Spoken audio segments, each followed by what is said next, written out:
अल्हम्दुलिल्लाह वस्सलातु वस्सलाम।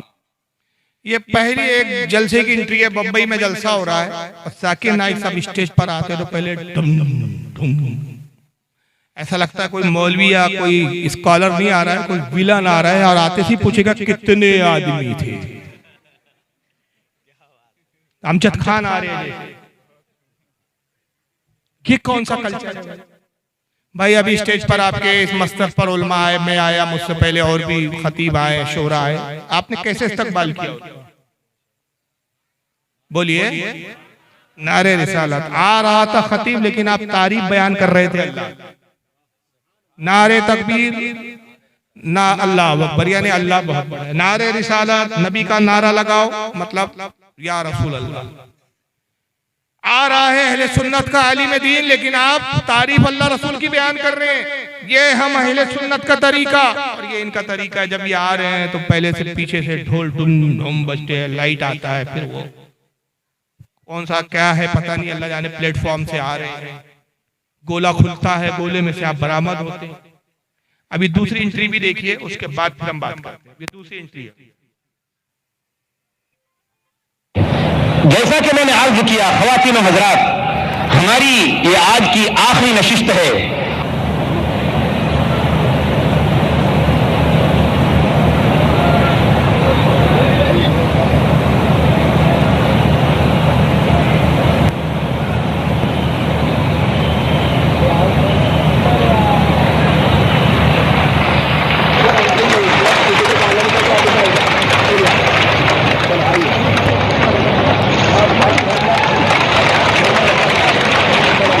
एक गोला आसमान से ना, अब मैं गोला नहीं कहूंगा, एक अंडा है, पता नहीं किस जानवर का अंडा है, और उसमें से ये चूजा पैदा होता है। ये दीनी जलसे हैं इनके, और ये गोलों पर, ये स्टेजों पर लाखों करोड़ों रुपए खर्च कर देते हैं, मगर कोई इनका मौलवी, कोई इनकी जमात का बेगैरत आदमी इनका गिरेबान पकड़ के नहीं पूछता, जनाब ये कौन सा कल्चर है? आपको नबी के मिलाद में तो वेस्टर्न कल्चर नजर आ गया, ये कौन सा कल्चर है? यही तो वेस्टर्न कल्चर है, ये तो मुन्नी बाई के डांसों में होता था ऐसे। आप कब से लाइन में आ गए? मौलियों की एंट्री तो इस तरह स्टेजों पे नहीं होती भाई। अंडों में तो चूजे नहीं पैदा होते इस तरह, इतना बड़ा अंडा, इतना बड़ा चूजा निकला। इनकी ऐसी बेशुमार बिदात है, मैं जो दिखा सकता हूँ, जो इस बात के लिए जवाब में काफी है कि तुम पहले अपना गिरेबान झांक लो, उसके बाद फिर हमारे मिलाद पर एतराज करो। लेकिन इनको मिलाद से कितनी चीड़ है? ये साहब तो मर गए, जिंदा होते तो कुछ बात की जाती इनसे, लेकिन चलिए अब मर गए। डॉक्टर इसरार अहमद, जरा इनको सुनिए। अभी एक नई ईद हो गई है, क्या इसका हुक्म दिया मोहम्मद रसूलुल्लाह ने? यफ़अलूना मा ला युमरून, वो अपनी ही इजाद करना रिवायात हैं, अपनी ही इजाद करना बिदआत हैं, अपनी ही इजाद करना रसूमात हैं, उन पर लगे हुए हैं और दावे करते हैं अल्लाह से मोहब्बत, रसूल के इश्क के, जबकि उनके अमल में ना अल्लाह की इताअत है, ना रसूल का इत्तिबा है। अब जब ऐसी सूरत पैदा हो जाए तो क्या करें? फमन जाहदहुम बियदिही फहुवा मोमिनुन, तो जो मुसलमान भी उनके खिलाफ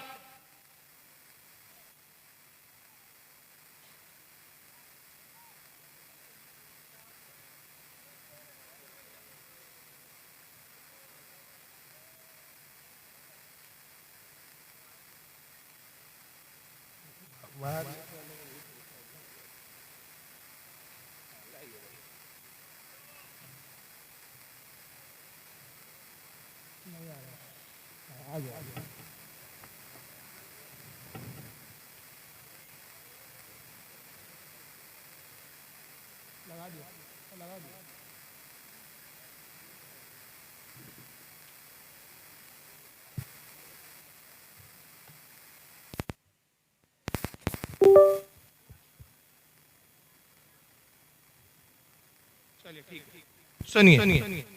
ईद मिलादुन नबी एक नई ईद हो गई है, क्या इसका हुक्म दिया मोहम्मद रसूलुल्लाह ने? यफ़अलूना मा ला युमरून, वो अपनी ही इजाद करना रिवायात हैं, अपनी ही इजाद करना बिदआत हैं, अपनी ही इजाद करना रसूमात हैं, उन पर लगे हुए हैं और दावे करते हैं अल्लाह से मोहब्बत, रसूल के इश्क के, जबकि उनके अमल में न अल्लाह की इताअत है न रसूल का इत्तिबा है। अब जब ऐसी सूरत पैदा हो जाए तो क्या करें? फमन जाहदहुम बियदिही फहुवा मोमिनुन, तो जो मुसलमान भी उनके खिलाफ जिहाद करेगा अपने हाथ से, अपनी ताकत से, वो मोमिन होगा। वमन जाहदहु बिलिसानिही फहुवा मोमिनुन, और जो उनके खिलाफ जिहाद करेगा अपनी जबान से, वो भी मोमिन होगा। वही 3 दर्जे। वमन जाहदहुम बिक़ल्बिही फहुवा मोमिनुन, दिल से नफरत रखकर जो जिहाद करेगा बिलक़ल्ब, वो भी मोमिन होगा। फमा वरा ज़ालिका मिनल ईमान हब्बतु खरदल, इसके बाद तो ईमान राई के दाने के बराबर भी नहीं है। यानी इसरार अहमद साहब को इतनी नफरत है मिलाद से, इतनी नफरत है कि कहते हैं कि जब ईद मिलाद नबी कोई मनाए, ये नई ईद हो गई है, ना इसका रसूलुल्लाह की सुन्नत में पता है, ना साहबा का अमल है इस पर, ये एक अपनी इजाद है, लोगों ने अपने तरीका निकाल लिया। और ऐसी सूरत पैदा हो जाए कि जब लोग मिलाद मनाए तो तुम क्या करो? फमन जादहु बियदिही फहुवा मोमिनुन, जो उनसे हाथ से जिहाद करेगा, उनसे जंग करेगा, उनसे लड़ेगा, उनको मारेगा पीटेगा, वही मोमिन होगा। यानी आप इतने बदतरीन काफिर हैं इनके नजदीक मिलाद मनाने की वजह से कि इनके नजदीक आप पर जिहाद करना इन पर फर्ज हो। और अगर हाथ से लड़ने की ताकत नहीं है, आपने हाथ से रोकने की ताकत नहीं है, फमन जादहु बेलिसानिही फहुवा मोमिनुन, तो अपनी जबान से उनको रोको, और जबान से नहीं रोक सकते तो फमन जादहु बिक़ल्बिही फहुवा मोमिनुन, अपने दिल में नफरत रखो, बुरा जानो, नफरत के साथ उनसे सलूक करो, तो आप मोमिन है। इसके बाद राई के दाने के बराबर भी ईमान। एक तरफ ये हमें मिलाद मनाने पर इतने सख्त फतवे लगाते हैं इनके मौलवियां, हमको वाजिबुल कत्ल करार देते हैं। दूसरी तरफ इत्तेहाद की बातें होती है। बहरहाल इस पे इतना वक्त नहीं है कि मैं मिलाद पे बहुत ज्यादा दलीलें आपके सामने रखूं। एक ही दलील मैं आपके सामने दे देता हूं कि जैसे इन्होंने कहा कि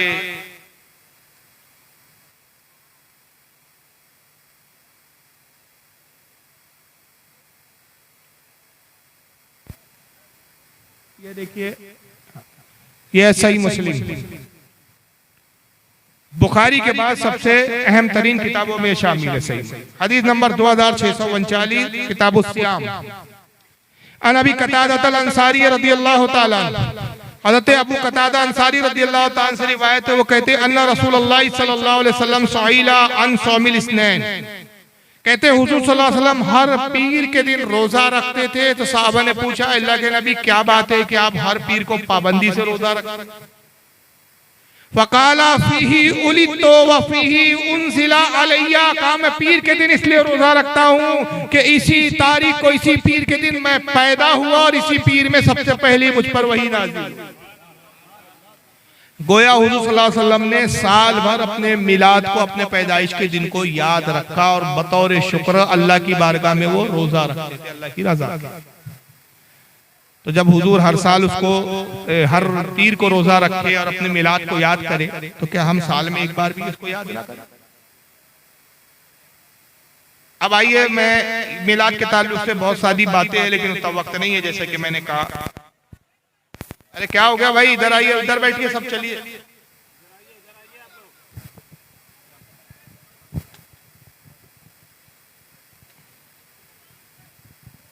गेट के पास कौन है भाई? अंदर आना है तो आ जाइए, नहीं तो फिर उधर बाहर जाना है तो चले जाइए। एक किताब है जिसके ताल्लुक से बरसों से मौलवी जर्जीस और ये सब झूठ बोलते आ रहे हैं।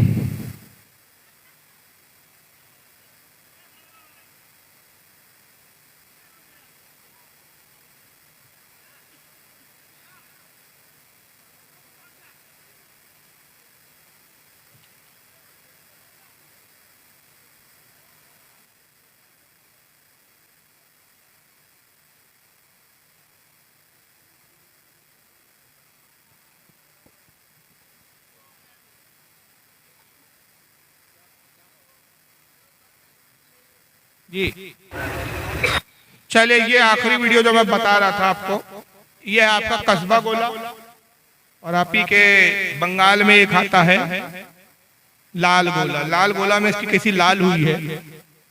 मगर ये वीडियो दिखाने से पहले एक वीडियो दिखाता हूं कि ये जो नबी की तौहीन करने वाले, इनके मुल्लाओं के नजदीक इनका दर्जा, इनका मकाम क्या है, पहले वो जरा जान लीजिए आप। सुनिए, उस जगह जलसा होता है, ये लाल गोला का ही जलसा है, बिहार का जलसा है। ये उसका साथी है मौलवी जर्जीस का, जिसका नाम है मौलवी तौहीद आलम। जरा इसकी बकवास सुनिए। मौलाना जर्जी साहब के तकरीर के बाद कितने लोग हैं, कितने मोहब्बत रखने वाले हैं कि जाओ मौलाना का आने जाने के खर्च के बराबर पैसा हम दे के जाएंगे। अगर नहीं दे के जाते हैं तो इससे बढ़कर इस्लाम की बेइज्जती और क्या होगी। अगर नहीं दे के जाते हैं तो इससे बढ़कर इस्लाम की बेइज्जती और क्या होगी। ये मुस्लिम लॉकडाउन के बाद बिहार की धरती में पहला प्रोग्राम है। इतना बड़ा प्रोग्राम पूरे बिहार में 2020 से लेकर 21 का ये पहला है। 2020 में प्रोग्राम नहीं हो सका था। मैं आपसे यही गुजारिश करके जाना चाहता हूं आपके सामने अब शहंशाही खिताबत हजरत मौलाना मोहम्मद जर्जी साहब चतुर्वेदी इटावा यूपी तशरीफ ला रहे हैं। आप हजरात उनकी तकरीर को बड़ी दिल जमी, हल्ला ना करें, शोरगुल ना करें, बड़ी शांति के साथ उनकी तकरीर को सुने। इनकी तकरीर को सुनने के लिए पूरे अरब अजम, पूरी भारत के अंदर अल्लाह ने ऐसी तकरीर का मलका दी है कि अल्लाह का शुक्र है कि किसी भी मजहब में, किसी भी मसलक में इतने अच्छे, इतने बड़े और इतने कम उम्र में ऐसा खतीब अभी हिंदुस्तान पे नजर नहीं आ रहा है। हिंदुस्तान पाकिस्तान में एक पर एक खतीब तो है, लेकिन सबों पर फाइक हजरत मौलाना जर्जी साहब चतुर्वेदी हैं और हो जाते हैं। ये अल्लाह की तरफ से दैन है। कुदरत ने ऐसी कुव्वत गोयाई और ऐसी जबान पे मिठास और मलका अता की है कि पूरी दुनिया में एक तकरीर का धूम मचाया है। कुछ लोगों ने तो यहाँ तक मुबालगा आराई की है कि हजरत आदम के बाद आज तक की तारीख में मौलाना जर्जी जैसे खतीब ही दिखाई नहीं मिलता है, सबूतों में नहीं मिलता है। कुछ लोगों ने तो यहाँ तक मुबालगा आराई की है कि हजरत आदम के बाद आज तक की तारीख में मौलाना जर्जी जैसे खतीब ही दिखाई नहीं मिलता है, सबूतों में नहीं मिलता है। समझ रहे कितने बड़े खतीब है। पूरे अरबों अजम में इनके जैसा खतीब नहीं। हालांकि तकरीर तो उर्दू में करता है, पता नहीं अरब वाले कैसे समझ लेते हैं इसकी तकरीर। अरबों अजम में इसके जैसा खतीब नहीं है। और इतने बड़े खतीब है कि हजरत आदम से लेकर, कब से, हजरत आदम से लेकर अब तक ऐसा खतीब पैदा ही नहीं हुआ। बेगैर तो शर्म नहीं आती जब नबी और वलियों की तारीफ करो तो कहते हो कि शिरक हो जाता है। और अपने मुल्ला को इतने चने के झाड़ पे, कौन से झाड़ पे चढ़ा रहे हो यार? हाँ, नारियल के झाड़ पे चढ़ा रहे हो या वो क्या एक बड़ा लंबा झाड़ होता है आप ही लोगों के, ताड़ी का झाड़ है, ताड़ी के झाड़ पे चढ़ा रहे हो। कहाँ चढ़ा रहे हो? आदम अलैहिस्सलाम से लेकर आज तक कोई खतीब पैदा नहीं हुआ। क्या अंबिया इकराम खतीब नहीं थे? हजरत दाऊद अलैहिस्सलाम का हाल क्या था? जब जबूर की तिलावत करते पानी दरिया का थम जाया करता था, आसमान के उड़ते हुए परिंदे रुक जाया करते थे। और यहाँ तक हदीस पाक में आता है कि जब खौफे इलाही में हजरत दाऊद अलैहिस्सलाम खिताब करते, आप हर हफ्ते खिताब किया करते थे। महीने में 4 मौका, 4 मरतबा आप तकरीर करते। और जब खौफे इलाही पे बयान करते और तकरीर खत्म होती, सैकड़ों जनाजे उठते थे। खौफे इलाही में अल्लाह की मोहब्बत और याद में लोग अपनी जानें दे देते थे। दाऊद अलैहिस्सलाम को ख्याल हुआ कि अगर इसी तरह मैं बयान करता रहा, लोग मरते रहे, ऐसा ना हो कि कौम मेरे खिलाफ हो जाए और कहे कि दाऊद तुम तो खिताब क्या करते हो, लोगों की मौत का जरिया बन रहे हो। तो जनाब दाऊद अलैहिस्सलाम ने किया कि हफ्ते में तकरीर करने की बजाय फिर आपने 15 दिन में 1 मरतबा खिताब शुरू कर दिया। मगर मरने वालों की तादाद वैसी ही रही। फिर आपने ये किया कि हफ्ते में 1 मरतबा खिताब, महीने में 1 बार खिताब करते थे आप। फिर मरने वाले वैसे ही रहे। और बहुत लोग जब आपकी मजलिसों में इंतकाल करने लगे तो आपने अब ख्याल किया कि साल में सिर्फ 1 बार खिताब करूं। अल्लाह ताला ने वही भेजी कि दाऊद महीने में 1 मरतबा जरूर खिताब किया करो, साल में नहीं। और ये ना सोचो कि ये जो लोग मर जाते हैं तो तुम इनके जान का जो है नुकसान करते हो या तुम इसके जिम्मेदार हो। ऐ दाऊद, जो तेरी बज़्म में तेरे तकरीर और खिताब के दौरान इंतकाल कर जाता है, हम न उससे हिसाब लेते हैं, न किताब लेते हैं, डायरेक्ट जन्नत में डाल देते हैं। क्या बात है, सुभान अल्लाह, सुभान अल्लाह। तो तुम्हारी मजलिस है दाऊद, ये जन्नत में जाने का सबब हो रही है गुनाहगारों। वो खतीब थे दाऊद अलैहिस्सलाम। हजरत नबी पाक का क्या आलम था। हजरत कहते हैं तेरे आगे यूं लचे हैं दबे खुसा अरब के बड़े बड़े, यूं जानिए कि मुंह में ज़बा नहीं बल्कि जिस्म में जान। हाय बाबा, सुभान अल्लाह, सुभान। मौला अली की फुसात का क्या कहना है? बड़े बड़े खतीब गुजरे, बड़े बड़े अंबिया खिताबत में गुजरे। सरकार जब कलाम करते तो लोग सुन के कहते माँ हाजा कलामुल बशर, ये किसी इंसान का कलाम हो ही नहीं सकता। मगर ये चने के झाड़ में जब चढ़ाने आए तो कहते आदम अलैहिस्सलाम से लेकर आज तक इस जमीन पर मौलाना जर्जी जैसा खतीब पैदा ही नहीं हुआ। भाई ठीक है आपके बलात्कारी बाबा, सुनिए जर्जी जैसे खतीब ही दिखाई नहीं मिलता है, सबूतों में नहीं मिलता है। कुछ लोगों ने तो यहाँ तक मुबारक आराई की है कि हजरत आदम के बाद आज तक की तारीख में मौलाना जर्जी जैसे खतीब ही दिखाई नहीं मिलता है, सबूतों में नहीं मिलता है। हजरत मौलाना की तकरीर सुनने के सबूत नहीं है, सबूत में नहीं मिलता है, दिखाई नहीं देता है, आज तक ऐसा खतीब पैदा नहीं हुआ। लेकिन तुमने चने के झाड़ में चढ़ाया और वहीं पर पब्लिक ने क्या किया, लाल गोला के अंदर उसको लाल कर दिया। जरा सुनिए उसी की जबानी हम क्यों गए भाई, सुनिए। लोग नाम भी बिगाड़ने लगे। कमीनों ने एक जगह इश्तिहार में मौलाना जर्जी चतुर्वेदी ना लिख के चूतरवेदी लिख दिया। अब ऐसे ऐसे लोग पैदा हो गए दुनिया में, अब हम क्या करें। कमीनों ने एक जगह इश्तिहार में मौलाना जर्जी चतुर्वेदी ना लिख के चूतरवेदी लिख दिया। अब ऐसे ऐसे लोग पैदा हो गए दुनिया में, अब हम क्या करें। इसलिए अब अतुर्वेदी चतुर्वेदी का लफ्ज काटिए, इश्तिहारों से मत लगाइए। सिर्फ मौलाना, अब आप लोग भी एक गलत कर, जर्जीस आलम, जर्जी, मेरा नाम जर्जीस आलम नहीं है। गुस्सा आता है जब जर्जीस आलम देख लेता हूँ इश्तिहार में, लगता मैं हूं ही नहीं जर्जीस आलम, भाग जाऊंगा। मेरा नाम जर्जीस आलम नहीं है, मेरा नाम मोहम्मद जर्जीस है। चाहो तो अंसारी लगा सकते हो क्योंकि मेरी बिरादरी है। एक जगह बंगाल के उस माहौल में तकरीर करने गए, बिल्कुल ऐसा माहौल था। वो कहता अब मैं दावत देती हूँ, मौलाना जर्जीस आएगी, तकरीर फरमाएगी। उसने हमें लड़की बना दिया,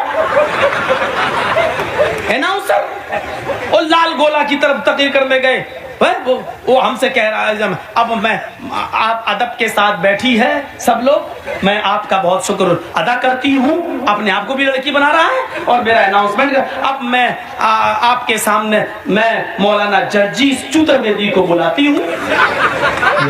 क्या इन लोगों को माइक पकड़ा दिया गया, आप हंस रहे हैं।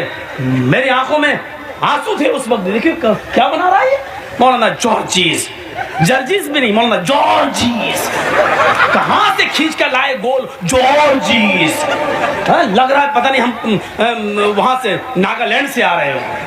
मौलाना जॉर्जीस आएगी, तकरीर फरमाएगी। मैंने पूरी तकरीर की और फिर वो लोग जब गाड़ी पे हमें छोड़ने गए ट्रेन में दूसरे दिन सुबह ट्रेन में, तो उधर भी मजा। अब हम कोई चलो, अब जैसी गाड़ी हमसे कहते हैं ढुकिन दादा, ढुकिन ढुकिन ढुकिन। हमने क्या हुआ, गाड़ी खुल गया। और मैं जल्दी से घुस गया। मैंने कहा ये ढुकिन ढुकिन क्या होती है, ये ढुकिन ढुकिन। और गाड़ी खुल गया और मैं जल्दी से चढ़ गया गाड़ी में चलती हुई। अब वो बाय बाय टाटा होने लगी। कहता मौलाना साहब हाँ, आइंदा साल फिर आएगी। हमने कहा ऑपरेशन करा के आएगी। तब ये हाल कर दिया भाई इसको। मैं क्या बोलूं, उसने खुद बोल दिया चतुर्वेदी को कुछ और बना दिया, मर्द को औरत बना दिया। और उससे वादा करके गया था कि जब अगली बार आऊंगा तो ऑपरेशन करा के आऊंगा नहीं आऊंगी। लेकिन इससे पहले कि बेचारा ऑपरेशन कराता, पुलिस ने धर लिया, जेल में बैठा है। शायद जेल से निकलेगा तो ऑपरेशन करा के निकलेगा। तो देखिए ये अल्लाह ताला का एक निज़ाम है कि ये अंबिया का मजाक बनाते हैं, अल्लाह ताला इनकी ज़बानी इनका मजाक बनाते हैं। वरना हमारे उलमा का इसके साथ ऐसे मामला नहीं होते। तो बहरहाल ये चंद बातें मैंने अर्ज की। और मुझे व्हाट्सएप पे हमारे बानिए जलसा ने बहुत सारी चीजें लिख के दी थी कि इस पर बोलना, इस पे बोलना। अब इसमें से या रसूलुल्लाह पर मैंने खिताब किया और जिंदा नबी की हयात पे, तो उसी में 2 घंटे 2.5 घंटे हो गए। तो बहुत सारे उन्वाना थे, उन ताल्लुक से इनके एतराज और जवाब देने दूंगा तो बहुत लंबा हो जाएगा। मुख्तसर में उन्होंने सवाल भेजे थे, 3 चीजों पे बोलना है। मुख्तसर में जवाब दे देता हूँ कि मज़ार पर चादर डालने के ताल्लुक से भी बयान करे कहते। देखिए औलिया इकराम की मज़ार हो या अंबिया इकराम की मज़ार, इस पे चादर डालना अच्छा अमल है, मुस्तहब अमल है। अलबत्ता ये हदीस से अगरचे साबित नहीं है, रसूलुल्लाह के ज़माने में इस तरह का कोई रिवाज नहीं था। लेकिन बाद में उलमा और अइम्मा ने कि वली की कब्र और गैर वली की कब्र में फर्क और इम्तियाज हो जाए, इसके लिए चादर डालने का तरीका शुरू किया। और उसका मकसद सिर्फ ये होता है कि वो चादर से कोई सवाब नहीं होता कि वली का दर्जा बढ़ जाता है या वली का मकाम बढ़ता है या चादर चढ़ाने वाले को बहुत सवाब मिलता है, ऐसा नहीं। बल्कि आला हज़रत फाज़िल बरेलवी ने साफ वादे तौर पर फरमाया कि बुजुर्गों की मज़ार पे चादर डालना मुस्तहब अमल है, अच्छा अमल है, सिर्फ इसलिए कि ताकि वाज़े हो जाए कि ये अल्लाह का वली है, और आम कब्र पे चादर ना डाली जाए ताकि वाज़े हो जाए कि ये मरने वाला एक आम इंसान है। वली की कब्र पे जब कोई चादर देखे तो एहतराम करे, कब्र पे पैर डाल पर रखे और वो एक एहतराम की निगाह से देखे और जान ले कि ये एक अल्लाह के वली है, तो यहाँ पर दुआ करें, उनके लिए साले सवाब भी करे, खुद भी उनके लिए दुआ करे, अपने लिए दुआ करे और उनके वसीले से अल्लाह की बारगाह में दुआ करे, उनके फ्यूज़ व बरक़ात की तलब अल्लाह की बारगाह में अर्ज़ करे। ये मकसद होता है। औलाद फरमाते हैं कि जब तक मज़ार पर एक चादर है, एक चादर होते हुए दूसरी चादर डालना भी जायज़ है। हमारे यहाँ जो रिवाज है ना अजमेर में और बहुत सारी मज़ारों पे लोग सोचते हैं 2 लाख की चादर, 3 लाख की चादर, ये सिर्फ इसराफ है, माल की बर्बादी। चादरों पे चादरें डाल रहे, ये सिर्फ खातिमों का पेट भरता है, इससे उस बुजुर्ग को कोई फायदा नहीं। मुझे बताइए, आप चादर नहीं डालेंगे तो क्या गरीब नवाज का मकाम घट जाएगा? और चादर डालेंगे तो क्या गरीब नवाज का मकाम बढ़ जाएगा? नहीं भाई, गरीब नवाज की शफाअत से करोड़ों लाखों लोग जन्नत में जाएंगे, उनकी शफाअत से गुनाहगार बख्शे जाएंगे, उनको आपकी हाजत जरूरत नहीं है। वो तो आले रसूल भी है, नबी के शहजादे भी है, अली के लख्त जिगर भी है और अल्लाह के वली भी है, गरीब नवाज भी है। तो जब वो दुनिया में गरीबों को नवाज रहे हैं तो इंशाल्लाह आखिरत में कितना नवाजेंगे। तो उनको चादर की हाजत नहीं, चादर तो सिर्फ एक एहतराम के लिए कब्र पर डालने को। तो ये जो लाखों की चादरें डाली जाती है, इससे कोई फायदा नहीं, इससे बचना चाहिए। एक सवाल इन्होंने ये भी भेजा है, सुन्नी नबी पाक सल्लल्लाहु अलैहि वसल्लम का नाम सुनकर अंगूठा चूमते हैं, इसकी क्या दलील है? तो इसकी दलील बहुत सारी हदीसों में आई है, हालांकि मजमूई तौर पर वह हदीसें ज़ईफ है, लेकिन फजाइल में, फजीलत में, तरगीब और तरहीब में, यानी नेक कामों की जिसमें तरगीब दिलाई गई हो, नेक कामों की तरफ अल्लाह के रसूल का हुक्म जिसमें हो, ऐसे मामलात में हदीसों पर अमल जो है वो जायज़ है, मुस्तहब अमल है। अब हदीसों में जैसे आया है, इमाम सकावी रहमतुल्लाह अलैह एक मुहद्दिस गुजरे बहुत बड़े, इमाम शमशुद्दीन सकावी, उनकी अल मकासिदुल हसना किताब है, मुल्ला अली कारी की मिरकात की शरह है। ये सारे आइम्मा मुहद्दिसीन नकल करते, बड़े बड़े मुहद्दिस है कि अल्लाह ताला ने जब हजरत आदम की तख्लीक फरमाई, अल्लाह ने आदम को खिताब किया कि अबू मोहम्मद, ए मोहम्मद के बाप। तो आदम अलैहिस्सलाम ने अर्ज किया कि परवरदिगार, तूने मुझे अबू मोहम्मद कह के खिताब किया, मोहम्मद के बाप। मोहम्मद कौन है जो मेरी औलादों में? रब ने फरमाया तेरी औलादों में होंगे, इनके नूर की तख्लीक में तुझसे पहले कर चुका। लौलाका लमा खलक़तुल अफ़लाक, ऐ आदम अगर इस जात को पैदा करना मकसूद ना होता, मैं कायनात की तख्लीक ही ना करता। इन्हीं के सदके में मैंने कायनात बनाई और बशक्ल नूर मैंने मोहम्मद को अपने कुर्बे खास में रखा। ये जाहिर में तेरी औलादों में होंगे, बातिन में तेरे बाप, ये ना होते तो तेरा वजूद ना होता। तो हज़रत आदम ने अर्ज किया, मौला उस मेरे बेटे के नूर को मुझे दिखा और मुझ पर जाहिर कर। रब ने फरमाया कि आदम अपने अंगूठों की तरफ देखो। जनाब आदम अलैहिस्सलाम ने अंगूठे की तरफ देखा, आपके अंगूठे के नाखून में रसूलुल्लाह का नूर जलवा गया, आपका अंगूठा रोशन हुआ। और जब हुजूर के नूर को देखा, इतनी मोहब्बत दिल में जा गुजरी हुई, हज़रत आदम की मोहब्बत में अंगूठों को बोसा देके आंखों से लगा लिया।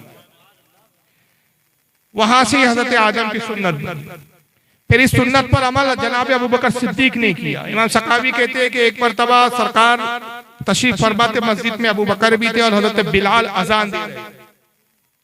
और जब हज़रत बिलाल रज़ी अल्लाह ताला अन्हु अजान में इस मकाम पर पहुंचे, अशहदु अल्ला इलाहा इल्लल्लाह, अशहदु अन्ना मुहम्मदुर रसूलुल्लाह, अशहदु अन्ना मुहम्मदुर रसूलुल्लाह पर जब हज़रत बिलाल पहुंचे तो अबू बकर सिद्दीक ने अंगूठा लिया, चूमा और आंखों से मस कर।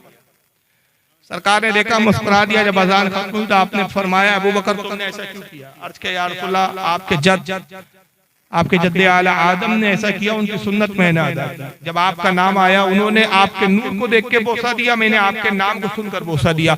सरकार खुश हुए, फरमाया कि जो मेरे साथी, मेरे रफीक, मेरे महबूब अबू बकर ने किया, मेरी उम्मत में से जो कोई अजान में मेरा नाम सुन के ये अमल करे, उसकी ता हयात आंखों की बीनाई जाए नहीं होगी। तो उसकी बरकत यह है कि आंखों से नाबीना नहीं होता जो रसूलुल्लाह के नाम को चूम कर आंखों से मस्त करता है। तो ये हदीसों में इसका जिक्र है, लेकिन मैं अर्ज कर दूं कि अगरचे हदीस सनद के एतबार से ज़ईफ है, लेकिन ज़ईफ है, झूठी नहीं। और ज़ईफ हदीस पर अमल तरगीब में और तरहीब में और सवाब की जहां बशारत है, उन चीजों पर उस पर अमल जायज होता है, और झूठी हदीस पर अमल की जरूरत नहीं होती। नबी पाक जिंदा है तो ये तो मैं बता चुका हूँ जर्जिस का। कुछ फिरके सऊदिया को दलील बनाते हैं, अब इसके लिए तो बहुत लंबा किताब करना पड़ेगा। सऊदिया देखिए हमारे लिए कोई सनद नहीं है, सऊदिया के बादशाह सनद नहीं है, सऊदिया के उलमा सनद नहीं है, सऊदी अरब किसी हदीस की किताब का नाम नहीं है, याद रखिए। सऊदी अरब कुरान का नाम नहीं है। मुसलमान दुनिया में कहीं भी रहे उसके लिए दलील क्या है? कुरान और हदीस, सहाबा का अमल, रसूलुल्लाह का अमल। मैंने इब्तिदा यहीं से की थी कि अकीदा वही तस्लीम किया जाएगा जो अकीदा सहाबा रसूल के अकीदे से मैच करता हो। अगर वो सहाबा रसूल के अकीदा ना हो तो उस अकीदे पर उसको अकीदे के तौर पर कबूल नहीं किया जाएगा। अब सऊदिया में ऐसा होता है, अब सऊदिया में तो शराब भी पी जाती है, तवाइफों पे नोट भी निछावर किए जाते हैं। अब तो सऊदिया का हाल हो गया है कि अभी फिलहाल जो किंग बैठे हुए वहां सलमान नाम के किंग सलमान, उसने सऊदिया में इतनी आजादी और इतनी छूट दे रखी है कि माज़अल्लाह फिल्म थिएटर भी वहां खुल गए, जबकि वहां फिल्म थिएटर पहले नहीं थे। अब फिल्में भी दिखाई जा रही है, डांस के क्लब भी बना दिए गए हैं, शराब खाने भी बना दिए गए शराब पीते, बल्कि ऐसे वीडियोज आए कि ताश के क्लब बनाए गए या जुआ खेला जा रहा है, वह हरम का इमाम बैठ के जुआ खेल रहा है। हरम का एक साबिक इमाम है जो पहले इमामत करता था, काला सा है, उसका नाम अभी ज़हन में नहीं आ रहा, वो उस वहां पर बैठ के जुआ खेल रहा। जब उससे पूछा गया, इंटरव्यू लिया गया कि भाई ये तो आप शरीयत में जायज नहीं, तो कहता तफरीक के लिए जायज है, इसमें कोई हर्ज नहीं। तो अब वहां पे शराब भी पी जा रही है, जुआ भी खेले जा रहे हैं, फैशन शो होते हैं, फैशन शो में नंगी बरहना अधनंगी औरतें रैंप पर वो चलती है, बाकायदा उसका शो होता है जिसकी नुमाइश होती है। ये सब सऊदिया में हो रहा है। तो क्या सऊदिया में होना ये सब दलील बनेगा, सनद बनेगा? नहीं। इस्लाम कुरान और हदीस का नाम है, अइम्मा के अक़वाल पर चलने का नाम है, सऊदिया के नक्शे कदम पे चलने का नाम नहीं है। और याद रखिए सऊदिया जो आज की मौजूदा हुकूमत है, जो आज के मौजूदा सऊदी है, इनको तो अभी 100 साल भी पूरे होने के। 1924 में इन्होंने सऊदिया को हड़प किया था। पहले वहां तुर्की हुकूमत थी, सुन्नियों की तुर्की हुकूमत को हटाकर ये वहां काबिज हुए। 24 सितंबर 1924 में इन्होंने कब्जा किया और अभी 2023 चल रहा है, यानी अभी आने वाले 24 सितंबर को 100 साल हो जाएंगे इनके कब्जे को। तो इन्होंने जो इस्लाम को अभी दिखाया है ये 100 साल पुराना है, और हम जिस इस्लाम को मान रहे हैं, जिस पर चल रहे हैं, वो 1400 साल पुराना है। इसलिए कि हम कुरान और हदीस और आइम्मा की दलीलों को लेते हैं। तो जो लोग सऊदिया को दलील बनाते हैं वो एक नंबर के अहमक और बेवकूफ। और अगर वो कहते हैं कि सऊदिया में होता है इसलिए तुमने भी वैसा करना चाहिए, तो आप शराब पीजिए भाई, हम हमारे नजदीक तो हराम। तो बहरहाल सऊदी हमारे लिए कोई मेयार नहीं है। कुछ फिरके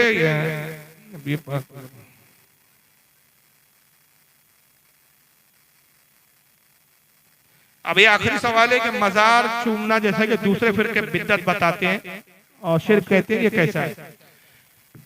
औलिया की कब्र को और मजार को चूमना, इस पर थोड़ा सा इख्तलाफ है उलमा का। बाद उलमा कहते हैं कि अगर सजदे जैसी कैफियत ना हो, सिर्फ झुक कर चौकट को चूम लिया जाए तो जाए। और बाद उलमा कहते हैं कि सजदे की नियत नहीं होती, लिहाजा उस तरह हाथ तक झुक कर भी अगर चूम ले और नियत सजदे की ना हो तो जायज है। और नऊज़ बिल्लाह अगर किसी की नियत है कि मैं सजदा कर रहा हूँ तो ताज़ीम के सजदे की नियत है तो तब तो हराम है। अगर सजदे की नियत है और नियत में यह है कि मैं ताज़ीमन सजदा कर रहा हूँ, सजदे ताज़ीमी कर रहा हूँ, तो उसको हराम का। और सजदे ताबुदी कर रहा हूँ, ताबुदी कहते हैं इबादत का सजदा, ये तसव्वुर कि मैं इस बुजुर्ग की इबादत कर रहा हूँ, तो वो शिर्क है। लेकिन कोई कम इल्म से कम इल्मी सुन्नी किसी वली की मजार को चूमता है तो उसकी नियत इबादत की नहीं है। इबादत का गुमान करना ये बदगुमानी है, मोमिन पर बदगुमानी खुद हराम है। तो चूमना जायज है और इसका सबूत रसूलुल्लाह के सहाबा की सीरत में हमें मिलता है। जैसे कि इमाम हाकिम की किताब है अल-मुस्तदरक हदीस की किताब है, उसमें उन्होंने बाकायदा हजरत अबू अय्यूब अंसारी का बारे में हदीस लिखी कि अबू साले दाऊद इब्न अबी साले का रावी है, वो कहते हैं कि मैंने देखा कि हजरत अबू अय्यूब अंसारी रसूलुल्लाह के रोजे पर जाते और हुजूर की कब्र मुबारक से को लिपट कर चूमते। इसी तरह बहुत सारी किताबों में जैसे अदबुल मुफरद में इमाम बुखारी वगैरह ने लिखा है कि हजरत अब्दुल्लाह इब्न उमर की आदत करीमा थी कि वो रोजे रसूल पर हाजिर होते, जब सफर पे निकलते हुजूर के रोजे पे जाते, सलाम करते, अपने वालिद के कब्र पे जाते, सलाम करते, अबू बकर की कब्र पे आते, सलाम करते, और फिर मस्जिद में आके हुजूर के मिंबर शरीफ को चूमा करते थे, बोसे देते थे। लोगों ने पूछा कि आप रसूलुल्लाह के मिंबर को क्यों चूमते हैं? कहा इसलिए कि यहाँ रसूलुल्लाह तशरीफ रखे, जिस जगह हुजूर का जिस्म मुबारक मस हो गया है वो बरकत वाली जगह है, लिहाजा मैं उसको चूम के बरकत हासिल करता हूं। तो मिंबर को चूमना, सरकार की कब्र को चूमना, ये सहाबा के अमल से साबित है। और जो अमल सहाबा का रसूल से साबित हो वो औलिया के लिए उम्मत का अमल साबित हो जाता है। इसलिए कि औलिया और उलमा जो है अंबिया किराम के नाइबीन होते हैं। जैसे हम उलमा के हाथ चूमते हैं, कोई पूछे भाई आप आलिम के हाथ क्यों चूम रहे, तो दलील क्या दी जाती है कि भाई सहाबा रसूलुल्लाह के हाथ चूमा। तो इसलिए कि जो अमल रसूल के साथ सहाबा का था वो सुन्नत बन जाता है। और अंबिया, औलिया और उलमा चूंकि हुजूर के वारिस हैं, नायबीन हैं, उनकी औलादों की तरह, लिहाजा इनके लिए भी वो चीज साबित हो जाती है। तो बहरहाल कब्र को चूमने में हर्ज नहीं, अलबत्ता सजदा नहीं करना चाहिए। सजदे को हराम फरमाया हमारी शरीयत में, जायज नहीं है, पिछली शरीयत में जायज था। इस ताल्लुक से मेरा एक बड़ा तफसीली बयान है। वो कब्र को सजदा करता है मुशरिक है, ये बयान का नाम है। आप नेट पर जाइए, इंटरनेट पर, यूट्यूब वगैरह पर, वहां से भी डालिए वो कब्र को सजदा करता है मुशरिक है, बाय फारूक रज़वी। बयान पूरा आ जाएगा, 1.5-2 घंटे का बयान है, पूरी दलाइल हदीसों के साथ, कुरान के दलाइल के साथ पूरा बयान उसमें मौजूद है। अल्लाह ताला आज की इस बज़्म को कबूल फरमाए। जो कुछ भी बयान हुआ और जो कुछ भी बताया गया उस पर अमल की तौफीक अता फरमाए, और कहने और बोलने में कोई लर्जिश और गलती हो अपने हबीब के सदके में माफ फरमाए। आखिरी बात, अभी सलातो सलाम होगा, अभी हो गए हैं 3:15, सलाम दुआ 3:30 हो जाएंगे। फजर की नमाज कितने बजे है यहाँ पर? 5:30 बजे जमात है। तो हो सके तो जमात से नमाज पढ़े, हो सके। लेकिन अगर खुदा ना खास्ता कोई ऐसे लोग हो जब नींद का बहुत गलबा हो, अब इतना गलबा है कि बस जागना नहीं हो रहा है, तो जैसी फजर का अव्वल वक्त शुरू हो जाए, यानी फजर का वक्त अजान से पहले कुछ पहले शुरू हो जाता है, तो कम से कम अपने घर में फजर पढ़ के सोए। हालांकि जरूरत तो यह है कि जमाती से पढ़े, कि जमात छोड़ना बिला वजह जायज नहीं है, वाजिब है। तो कोशिश करें कि अगर आज की रात, आज की बज़्म हम अल्लाह रसूल के जिक्र में गुजारे तो फजर भी पढ़े। ऐसा ना हो कि रात तो नेकी में गुजरी और जो फर्ज है उसी को छोड़ दिया। तो आप फजर की नमाज पढ़ेंगे कि नहीं आज? और कल परसों बाद में भी पढ़ेंगे कि नहीं, कि बस फिर खत्म? जलसे का असल फायदा यही है कि बंदा बाअमल हो जाए, अमल की तरफ उसकी रग़बत हो जाए। अल्लाह ताला हमें शरीयत पे चलने की तौफीक अता फरमाए। व मा अलैना इल्लल बलागुल मुबीन।